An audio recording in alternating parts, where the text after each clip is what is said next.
উত্তর ত্রিপুরা জেলার তাঁত হস্তশিল্প ও রেশম শিল্পকে জাতীয় এবং আন্তর্জাতিক বাজারে আরও প্রসারিত করার লক্ষ্যে সোমবার ধর্মনগরের অর্ধেন্দু ভট্টাচার্য স্মৃতিভবনে district level consultative programme of textile for global market শীর্ষক জেলা স্তরের এক পরামর্শমূলক কর্মসূচি অনুষ্ঠিত হয়।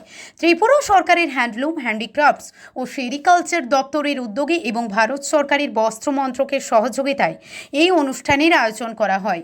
অনুষ্ঠানে প্রধান অতিথি হিসেবে উপস্থিত ছিলেন ধর্মনগরের বিধায়ক জহর চক্রবর্তী।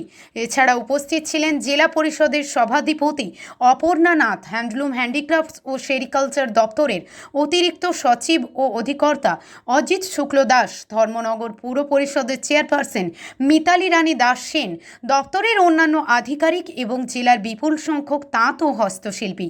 বক্তারা তাদের বক্তব্যে বলেন, আধুনিক প্রযুক্তির ব্যবহার, উন্নত মানের উৎপাদন, কার্যকর ব্র্যান্ডিং, ডিজিটাল বিপণন এবং রপ্তানির সুযোগ সম্প্রসারণের মাধ্যমে ত্রিপুরার ঐতিহ্যবাহী তাঁত, হস্তশিল্প ও রেশম শিল্পকে বিশ্ববাজারে আরও সুপ্রতিষ্ঠিত করা সম্ভব।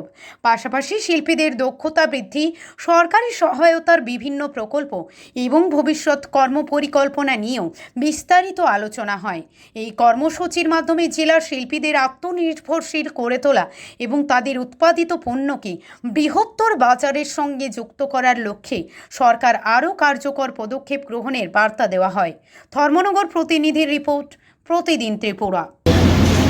গ্লোবাল মার্কেটিং মার্কেটস যে আলোচনা সভা অতিথিরা উপস্থিত হয়েছেন, প্রেস এবং মিডিয়া বন্ধুরা সবাইকে এবং এই হস্ততাঁত দপ্তরের সম্মানিত আধিকারিকগণ সবাইকে শ্রদ্ধা, অভিনন্দন এবং নমস্কার জানাই। আমরা central government of India textile department, এটা কিন্তু একটা বিশাল একটা দপ্তর এবং আপনারা অনেকে নিশ্চয় জানেন আমাদের ভারতবর্ষে থেকে আর বিশেষ কিছু কিছু টেক্সটাইলের জিনিসগুলো, যেমন আমাদের ত্রিপুরা যেভাবে আমাদের আধিকারিক ডিরেক্টর মহোদয় বলেন, আমাদের ত্রিপুরা থেকে যে শাড়িটা বিদেশে রপ্তানি হয় ত্রিপুরা সিল্ক, ঠিক সেইভাবে আসাম সিল্ক রয়েছে। এটা কিন্তু বিদেশের বাজারে তার খুব সুনাম রয়েছে। পাশাপাশি আমাদের পশ্চিমবঙ্গ এলাকায় বিভিন্ন জামদানি শাড়ি তৈরি করা হয়, এগুলো কিন্তু বিদেশে খুব সমাদৃত এবং এগুলো থেকে আমাদের ইন্ডিয়া গভর্নমেন্ট অনেক টাকা আমদানি করে।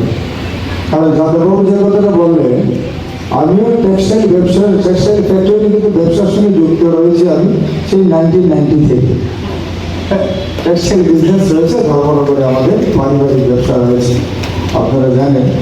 আর আজকে প্রায় 35-40 বছর হতে চলবে আমি যুক্ত রয়েছি। কাজে টেক্সটাইলের অনেক বিষয়ে আমি দিল্লি, বোম্বে, পানিহাট, কলকাতা সমস্ত জায়গায় টেক্সটাইল বিজনেসের জন্য অনেক দীর্ঘদিন আসা যাওয়া যোগাযোগ রয়েছে। আর কাজেই আমাদের ত্রিপুরার এই যে তাঁত, এটা কিন্তু অনেক পুরনো। আপনারা দেখবেন আমাদের বাগবাসা অঞ্চলে, যদিও যাদববাবু সেন্টার, তাঁতিদের জন্য একটা সেন্টার সেখানে আছে। সেন্টারটা বর্তমানে সেটার অনেকটা ভগ্নদশায় বলবো। ডিরেক্টর সাহেব এখানে আছে, বলবো এটাকে যাতে পুনরুদ্ধার করা যায়, পুনর্জীবিত করা যায়, তার জন্য চেষ্টা করলে আমার মনে হয় ভালো হয়।